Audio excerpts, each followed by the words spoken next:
Bonjour André. Une jeune. Puis bonjour à vous. Bienvenue à cet épisode de nos joyeux nomades chez Félix. La semaine dernière, vous nous avez amené visiter les monts Logan au Yukon. Cette semaine, là, vous nous amenez où? Ben, on s'est dit, tant qu'à être à côté, on a fait une petite loupe en Alaska. Chez les Américains? Ben, on est allé surtout voir les aigles à tête blanche, parce qu'il y en a partout. Dans le pays des aigles à tête blanche, Lise, qu'est-ce que tu as visité? Bien, j'ai visité, étrangement, un musée de marteaux. Fallait bien que les Américains fassent ça. Aïe, aïe! Allons voir l'Alaska ensemble. Et voilà, nous sommes en Alaska. Youhou, youpi, youhou! My friend!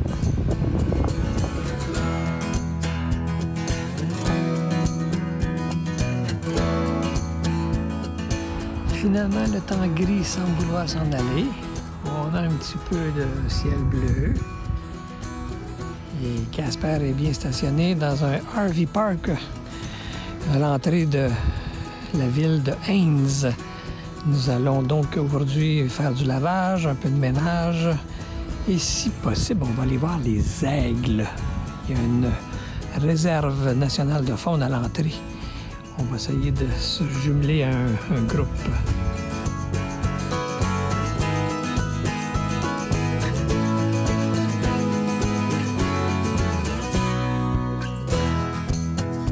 On s'est enligné pour aller faire une belle balade. Pour aller voir les aigles en rafting. Mais voilà, là-bas, il y a un gros bateau qui est arrivé. Et le gros bateau a tout pris les places. Tout ce qui est de tour, guidé et booké jusqu'à demain.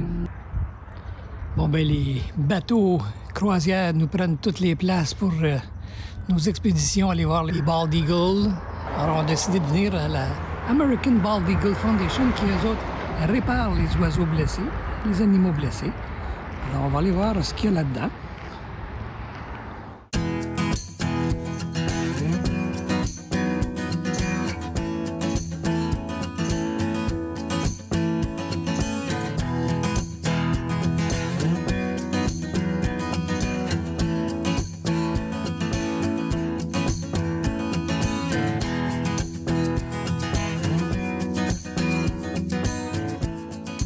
Les gens du Bald Eagle Preserve viennent de nous apprendre qu'on n'est pas obligé d'aller en touriste en Zodiac avec tout le monde pour voir les aigles. On nous dit que c'est la plus grande réserve nationale de tous les États-Unis. Et actuellement, bien, les petits sont sortis du nid, sont même devenus juniors, qu'on pourrait en trouver un peu partout le long du parc. Alors, ils nous ont suggéré, allez vous promener, arrêtez sur un bar, vous allez voir. Les aigles vont sûrement être là un moment donné. Et oui, regardez, on a pu trouver, je pense, où était probablement un des nids, ou du moins c'est un des zones de rassemblement. Il y a des aigles, il y a des foyers un peu bruns, c'est les juniors. Les parents sont là.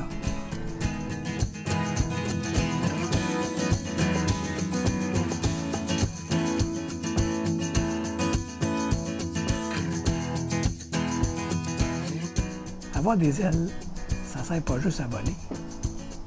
Ça sert aussi à attaquer.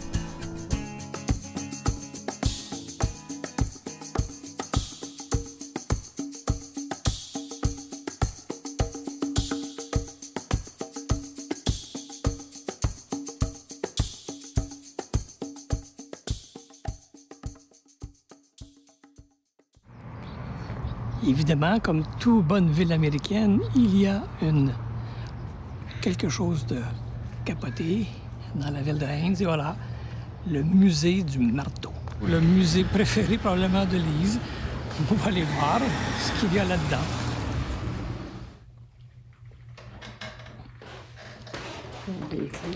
Il y a de quoi devenir complètement marteau.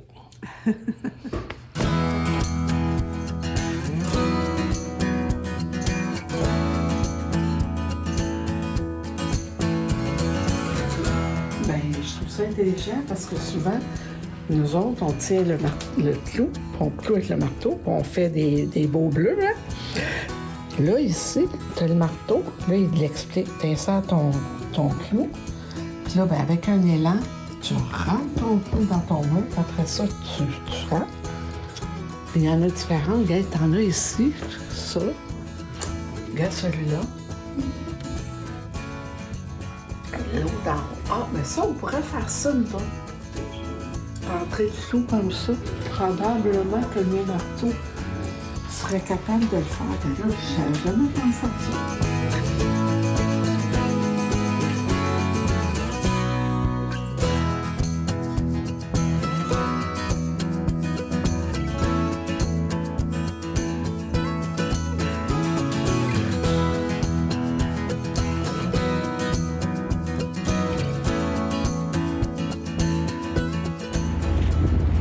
Comment qu'on va pouvoir faire des activités avec ces 3 bateaux-là, imaginez tout ce monde-là qui est dans la ville de Skagway.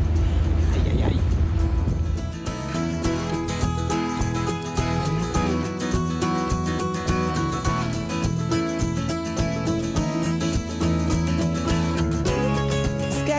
Skagway. Mon Dieu, je m'imagine déjà à Dawson City, ça devrait être la même chose. Une ville un petit peu du Far West. C'est tellement beau avec les trottoirs. Mais c'est une ville, elle vit quand les bateaux arrivent et ça s'endort quand les bateaux s'en vont. Les commerces et tout ce qui est ici au niveau de la restauration puis du tourisme, ça fonctionne à 100 % quand les bateaux sont là. Puis une fois qu'ils sont partis, bien, c'est le désert. Mais c'est tellement le fun, on profite de la marche tout seul dans ces beaux trottoirs de bois. C'est ça qui est le cachet de Skagway. Les façades de maisons. Question du jour. Pourquoi ça s'appelle Skagway? Oui, c'est pas un mot français, c'est un mot tlingit que l'on a transformé. Ça veut dire là où le vent souffle tout le temps. Et c'est vrai en sacrament.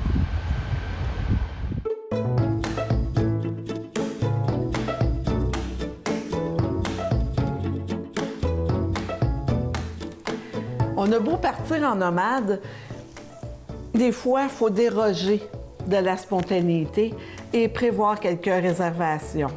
Parce qu'on est dans une période achalandée ou parce qu'on est restreint dans le temps. Que ce soit les musées, le traversier ou un spectacle ou même un camping dans des grandes villes parce qu'ils ne nous permettent pas de dormir un peu partout, on doit faire des réservations. Donc, faites tout de suite l'achat de vos permis de pêche, de vos billets de spectacle, de vos cartes découvertes. Ça sera déjà fait. Donnez-vous du temps pour les imprévus et du repos. L'aventure devrait être synonyme de lenteur. Profiter du moment, prendre son temps. Alors ce matin, grand matin, nous allons faire un tour de train en Gold Rush, White Pass Mountain.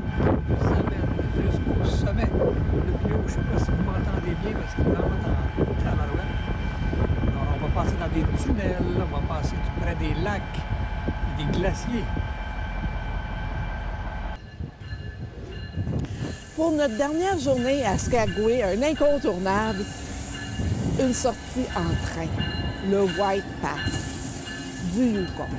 C'est un train qui a été financé par les frères Close, une voie ferroviaire qui a été construite en 2 ans dans les années 1897 et 1898. Juste pour le panoramique, ça vaut le déplacement, c'est tellement beau. Et vous allez pouvoir vous imaginer tout le travail que les gens ont fait pour escalader ces grandes montagnes, pour passer par le col White Pass et atterrir vers le Yukon pour la ruée vers l'or. En passant, le train était là pour leur faciliter la vie, puis malheureusement, le temps que ça a pris pour le construire, les 2 ans, la ruée vers l'or était terminée.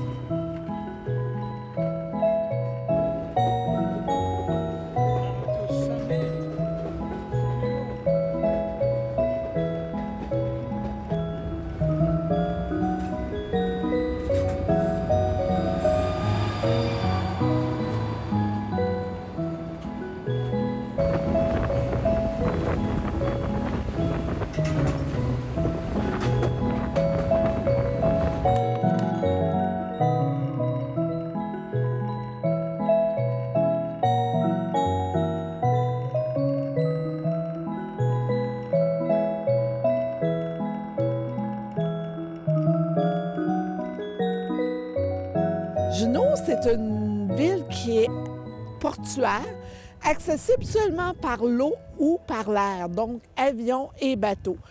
On n'avait que 4 heures pour visiter Juneau.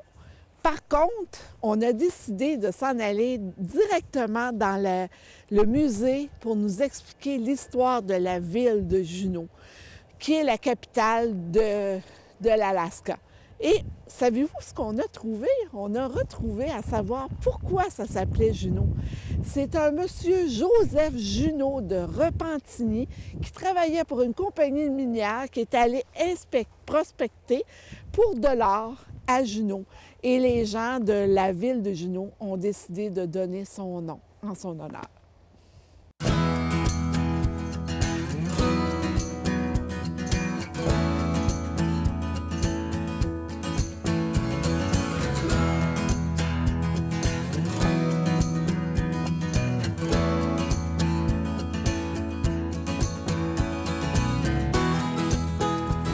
On est débarqué du bateau. On s'en va dans un autobus qui va nous amener au centre-ville de Juneau. Alors, je ne sais pas si on pouvait voir quelque chose. On devait faire un téléphérique qui nous amenait voir les glaciers, mais tellement de nuages, je pense que cette activité va être cancellée. Malheureusement.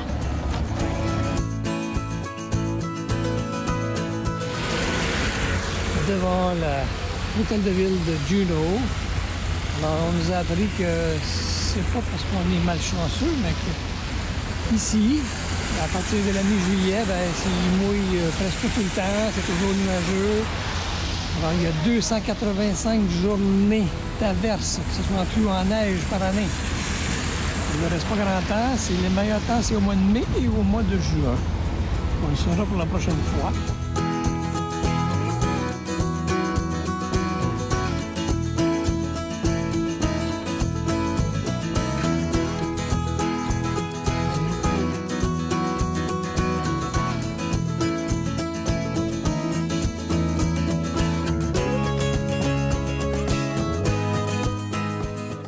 En entrant sur le catamaran, le pilote nous avait pourtant bien promis qu'on verrait de la wildlife marine en descendant à Skagway et Juneau.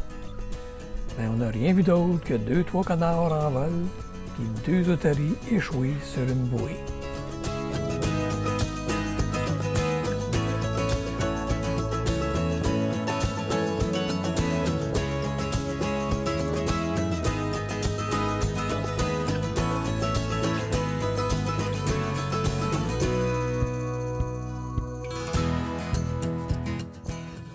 Ce trajet-là à catamaran pour voir un phoque sur une bouée. Et crémouille pas, quelque part en Alaska. On avait plus l'air des joyeux naufragés. Ah oui, Lise, la capitaine, et son matelot, André. Oh, sapré joyeux nomade. À la semaine prochaine.